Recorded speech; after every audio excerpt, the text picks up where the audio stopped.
الدوليين وبالناشئين النادي الاهلي يخسر اولى مباراه الوديه في معسكر الامارات. النادي الاهلي خسر قصاد الخدود السعودي 2-1. تعال اقول لك تفاصيل المباراه. النادي الاهلي جه فيه الجول الاول في الشوط الاول، ودخل الشوط الثاني ببعض التغييرات، غير بتاع 10 لعيبه.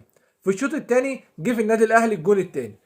يسكت النادي الاهلي؟ لا، من اسيست عالمي من وسام ابو علي لكريستو اللي خد اللعيبه من نص الملعب وجاب هدف. قسما بالله كريستو خساره ان هو يمشي من النادي الاهلي، ووسام ابو علي يعمل ضربه جزاء ويدخل لها رامي ربيعه، ورامي ربيعه بالتخصص يحطها في العارضه ويضيع الهدف الثاني وهدف التعادل للنادي الاهلي.